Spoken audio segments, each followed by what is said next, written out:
Pembahasan kita kali ini yaitu melanjutkan pembahasan yang kemarin. Yang kemarin sudah saya bahas yaitu tentang mangsa kaso. Sekarang yaitu tentang mangsa karo. Kelahiran 3 Agustus sampai 25 Agustus. Mangsa karo, Bantala Rengka.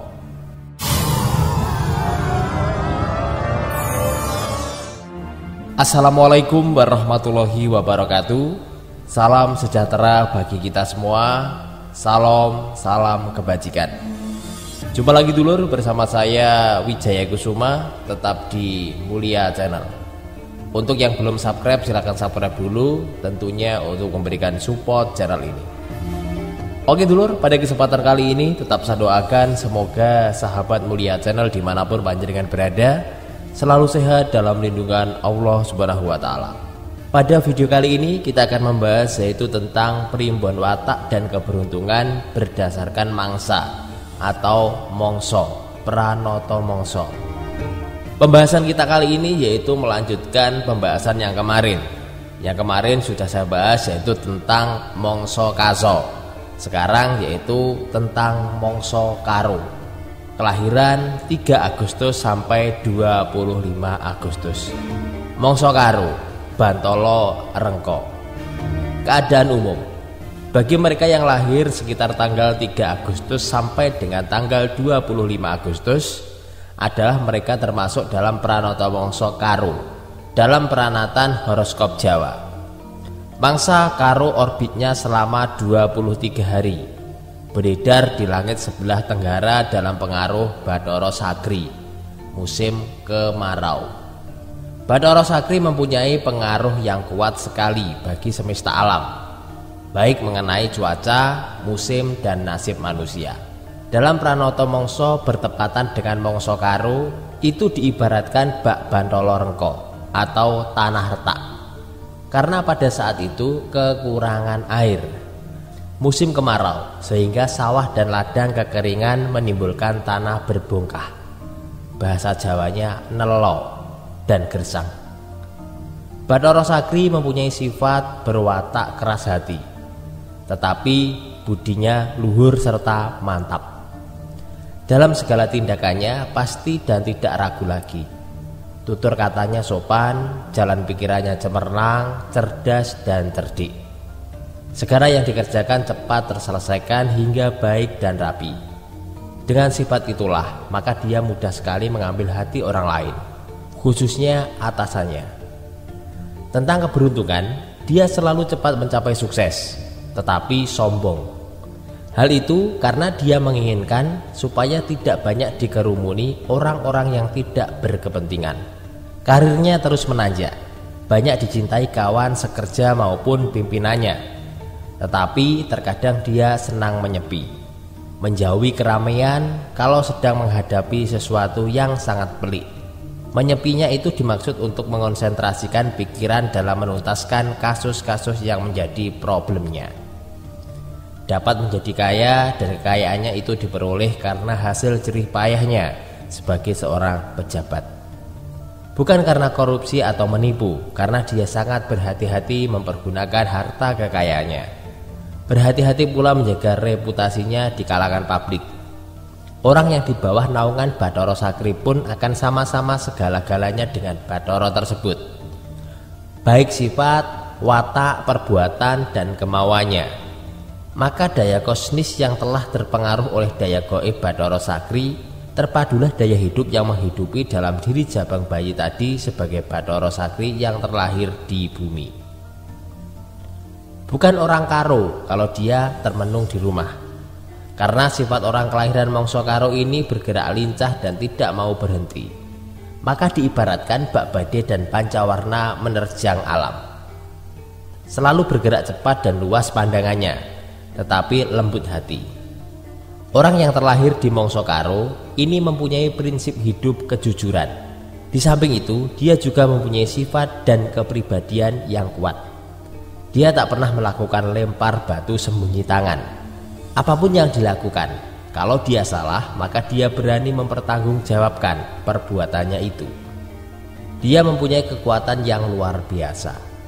baik kekuatan fisik maupun kekuatan rohani. Dia selalu mengambil barisan paling depan dalam membela kebenaran dan membela kawan-kawannya.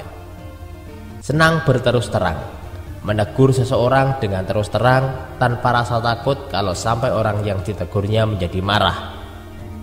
Ditilik dari sikapnya itu, bisa digambarkan bahwa orang kelahiran Mongso Karo ini dapatlah ditampilkan sebagai calon pemimpin besar yang selalu membela keadilan dan kebenaran. Walaupun tidak semua orang kelahiran Mongso Karo ini menjadi pemimpin atau orang besar, semua itu tentu saja tergantung dari berbagai faktor penentu lainnya. Faktor-faktor penentu itu merupakan elemen-elemen kehidupan, yaitu jam kelahiran, hari kelahiran, lingkungan hidup, pendidikan, dan keturunan. Kalau mereka mendapatkan pendidikan yang cukup baik, lingkungan hidup yang baik, penentu-penentu kebaikan lainnya yang cukup, maka orang kelahiran Mongso Karo ini akan cukup berarti. Kebalikannya dari itu, akan menjadi orang biasa dan pegawai rendahan, bahkan kuli panggul dan buta aksara. Walaupun begitu, untuk orang Karo tetap dapat dibedakan dengan orang kelahiran Mongso lainnya, karena dia selalu menonjol dari kuli-kuli dan pegawai rendahan lainnya. Bahkan dia yang selalu akan tampil kalau terjadi sesuatu yang perlu pembelaan dan memerlukan seseorang untuk mempertanggungjawabkan sesuatu perbuatan kelompok itu. Orang kelahiran Mongso Karo ini jarang marah. Bukan berarti dia tidak dapat marah, tetapi dia adalah orang berkepribadian kuat, maka kuat pula mengekang amarahnya. Tetapi bila dia sudah marah, akan marah sekali. Orang yang lahir Mongso Karo ini pada umumnya tubuhnya kuat, jarang sakit, tetapi kalau jatuh sakit akan sulit disembuhkan. Maka harus selalu menjaga kesehatan. Tentang alam semesta. Musim yang datang pada Mongso Karo bertepatan dengan tanggal 3 Agustus sampai dengan tanggal 25 Agustus, berumur 23 hari. Dalam horoskop Jawa dikiaskan bak bantolo rengko, artinya tanah berbongkah atau nelo. Dikiaskan begitu karena pada saat itu keadaan air tanah memang sudah habis disebabkan musim kemarau.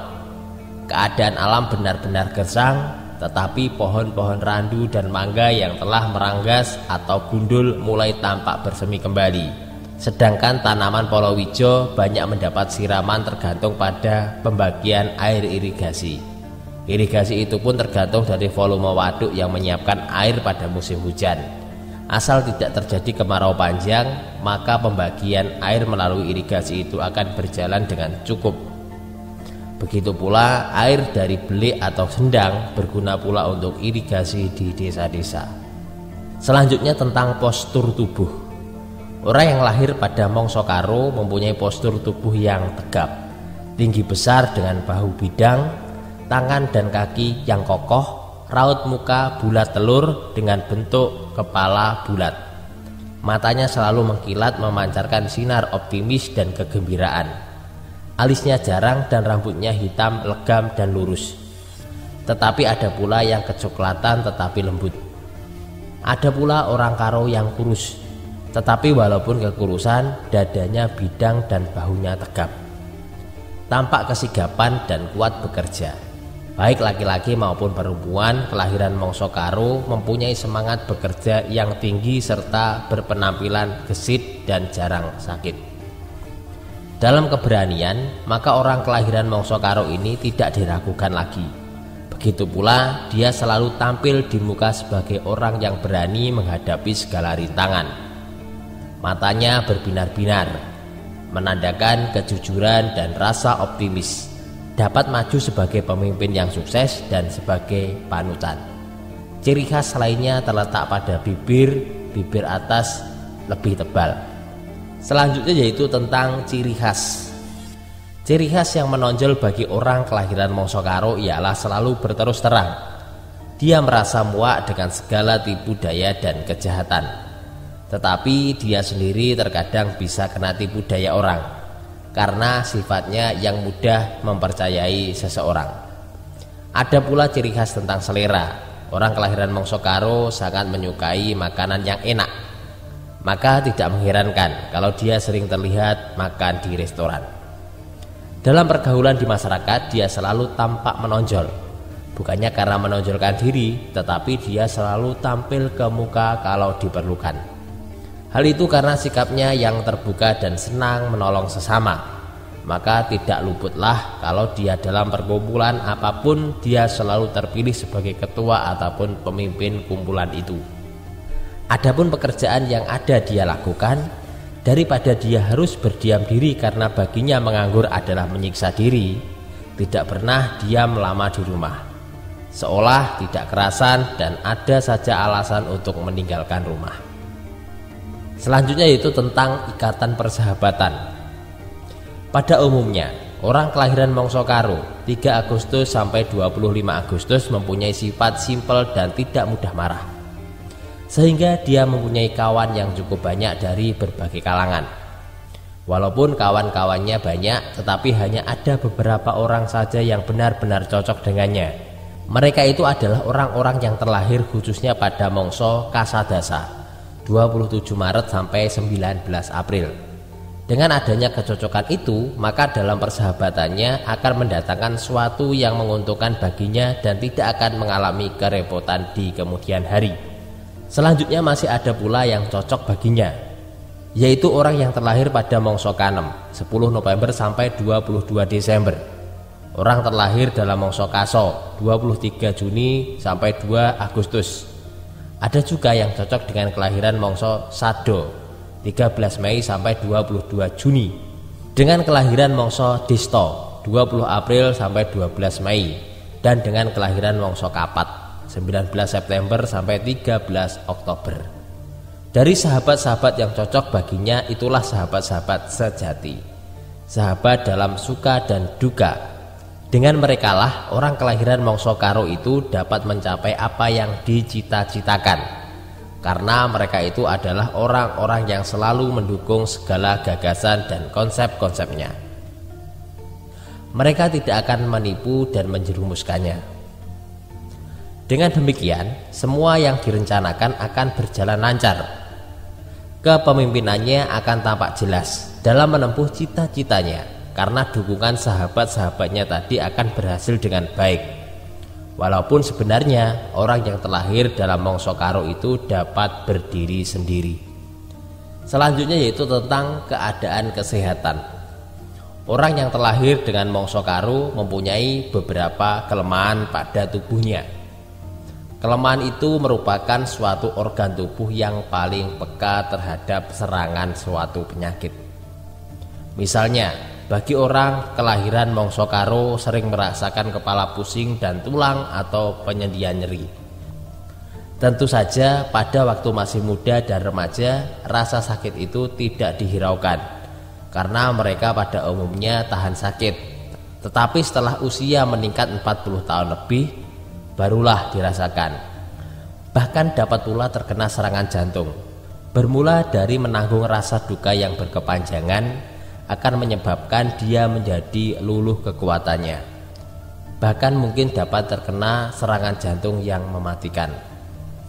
Orang-orang yang terlahir dalam Mangsa Karo juga terpengaruh kekuatan Rasi Langkir dalam kekuasaan Bathara Kala yang menguasai jantung orang kelahiran Mangsa Karo dan akan selalu mencari kelenggahan dan menterornya. Lebih-lebih bagi anak tunggal, maka penyakit jantung itulah ancamannya. Tentu saja anjurkan untuk benar-benar menjaga kesehatannya, terutama pada bagian-bagian yang sudah diutarakan terdahulu. Dengan demikian, maka kemungkinan dihinggapi penyakit-penyakit tersebut akan menjadi lebih kecil. Selanjutnya yaitu pekerjaan yang cocok. Bagi orang-orang yang terlahir pada Mangsa Karo, untuk menentukan pilihan pekerjaan yang cocok baginya dapat dibagi menjadi 3 kelompok. Pembagian kelompok itu menurut data Prasutayama atau horoskop Jawa disebabkan perbedaan-perbedaan hari kelahiran dalam Pranata Mangsa Karo. Ketidakserasian dalam memilih pekerjaan menyebabkan keresahan bekerja. Bahkan bisa saja sering berganti-ganti pekerjaan dan merasa tidak cocok. Rasa sejati atau rasa pribadinya yang mengoreksi. Dalam pencarian itu akan memakan waktu yang cukup lama. Usia akan terus bertambah. Bahkan ada yang terlanjur tidak mengetahui atau belum pernah merasakan suatu pekerjaan yang cocok baginya sampai hayat meninggalkan badan. Bukanlah itu mengecewakan dan sia-sia. Adapun pembagian kelompok dalam kelahiran Mangsa Karo itu sebagai berikut. Kelompok 1 adalah orang yang terlahir pada Mangsa Karo hari Minggu, Rabu, dan Jumat. Mereka ini lebih mementingkan perasaan daripada pikiran. Maka pekerjaan yang paling cocok baginya agar dapat sukses ialah bidang pekerjaan yang sehubungan dengan sifat dan kemauan orang itu. Wira swasta bidang perdagangan adalah pilihan yang utama, tetapi dapat juga membuka night club, teater, atau sebagai aktor film. Kelompok yang kedua yaitu orang yang terlahir pada Mangsa Karo hari Senin. Mereka ini mementingkan keuntungan pribadi atau mengutamakan harta kekayaan. Maka yang paling cocok berwira swasta sebagai pedagang emas dan berlian, bekerja di bank, pedagang hasil bumi, bahan pangan, dan yang terbaik juga memanfaatkan bagi perkembangan jiwanya adalah seniman musik. Selanjutnya yaitu kelompok yang ketiga adalah orang yang terlahir pada Mangsa Karo hari Selasa, Kamis, dan Sabtu. Mereka ini mengutamakan pikiran, punya kemauan yang keras dan keberanian. Maka yang paling cocok adalah sebagai aparat pemerintah, penegak hukum, atau prajurit. Cocok juga mendirikan pabrik tekstil, biro jasa sebagai pegawai atau pemimpin pada biro bangunan atau real estate. Bahkan cocok juga sebagai seniman pelukis atau pemahat. Demikian dulur yang dapat saya uraikan tentang bidang pekerjaan yang cocok bagi orang-orang yang terlahir pada Mangsa Karo. Sesuai sifat mereka yang berani berterus terang dan tidak mau diam, maka pekerjaan yang paling cocok dapat dipilih sendiri. Apa yang kami uraikan itu merupakan garis-garis utama. Adapun selebihnya dapat terjadi karena pengaruh faktor kejeniusan seseorang. Dapat pula terjadi kelainan yang disebabkan oleh bakat alam dalam bidang keparanormalan, abnormal, dan jenius. Namun biasanya tidak akan jauh meleset dari garis-garis utama yang telah kami utarakan tadi. Selanjutnya yaitu gambaran tentang rezeki. Bagi mereka yang lahir pada Mangsa Karo, untuk mengetahui sebagai gambaran tentang rezeki keuangan dan ekonomi pribadi, haruslah diteliti lebih lanjut dengan hari kelahirannya, karena untuk mendatanya diperlukan peneliti dengan ilmu prasutayama atau horoskop Jawa. Diikut sertakan hari kelahiran dalam peneliti ini, karena besar pula pengaruhnya bagi diri seorang dalam segala tindak, langkah, dan nasibnya. Maka diketemukan pembagian kelompok, yaitu menjadi 3 kelompok. Yang pertama yaitu kelompok 1, mereka yang terlahir pada Mangsa Karo hari Minggu, hari Rabu, dan hari Jumat, mempunyai rezeki yang kurang baik, bahkan dapat hidup melarat.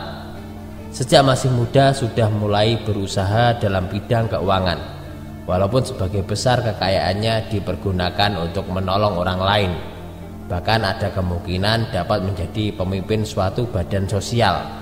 Dia merasa puas dapat membantu kesusahan orang lain, walaupun akhirnya dia sendiri tidak punya apa-apa.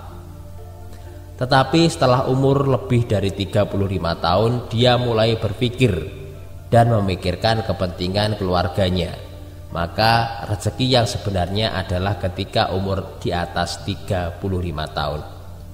Karena saat itu dia tidak akan kekurangan uang. Semua perjuangan dan usahanya untuk kesejahteraan keluarganya.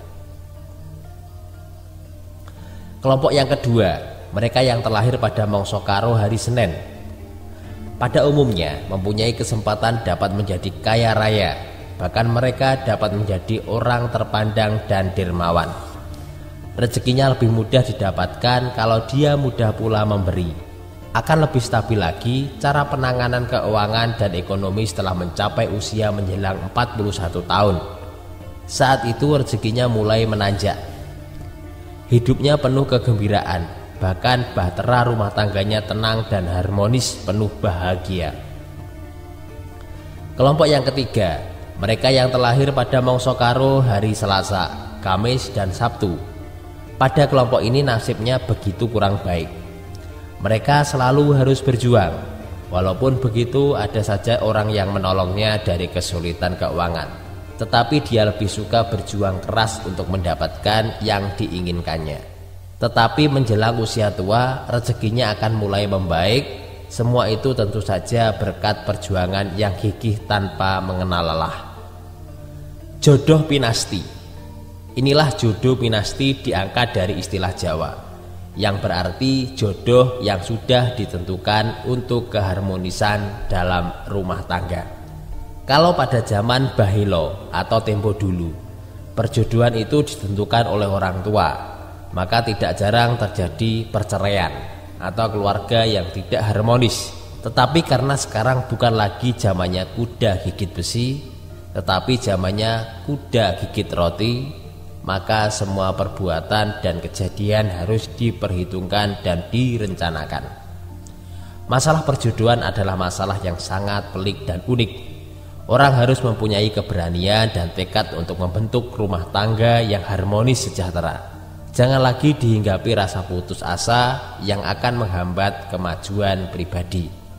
Dalam penelitian dengan ilmu Prasutayama atau horoskop Jawa, orang yang terlahir dalam Mangsa Karo mempunyai pasangan hidup yang harmonis dengan kelahiran Mangsa Kasadasa. Maka hidup berumah tangganya akan mencapai keharmonisan, tentram, bahagia, abadi, dan damai sampai akhir hayatnya. Ada pula calon lain yang termasuk cocok dengan Mangsa Karo, yaitu kelahiran Mangsa Kanem. Begitu pula kemungkinan yang lain, yaitu kelahiran Mangsa Kaso. Bisa juga dengan kelahiran Mangsa Sodo, Mangsa Kapat, dan kelahiran Mangsa Disto. Dalam perkawinannya, orang kelahiran Mangsa Karo sangat bahagia. Adapun dalam menjalankan kewajiban suami istri pun juga sangat baik. Bahkan layak digolongkan sangat berlebihan. Walaupun begitu, tidak mengabaikan anak-anaknya, bahkan mempunyai rasa kasih sayang yang terkadang berlebihan terhadap anak-anaknya. Dia akan menjaga keluarganya dengan penuh tanggung jawab. Sedumuk bathuk senyari bumi dalam bahasa Jawanya, yang artinya apapun yang akan terjadi kalau diganggu anak atau istrinya, bahkan diusik tempat tinggalnya, maka akan dibela sampai mati. Keharmonisan dan kebahagiaan rumah tangga orang kelahiran Mangsa Karo dapat menjadi contoh yang positif bagi generasi muda. Demikian dulur, itu tadi ulasan terkait kelahiran Mangsa Karo. Mungkin video ini bisa bermanfaat buat sahabat Mulia Channel dimanapun panjenengan berada. Terima kasih sudah menyimak video ini. Dan mungkin ada pun dulur-dulur yang mempunyai pendapat lain, bisa tulis di kolom komentar. Dan mungkin dari saya ada kata-kata yang kurang sopan, menyinggung perasaan sahabat Mulia Channel dimanapun panjenengan berada, tentunya mohon maaf yang sebesar-besarnya. Simak terus video-video update terbaru dari Mulia Channel. Mari lestarikan budaya kita. Salam budaya. Wassalamualaikum warahmatullahi wabarakatuh.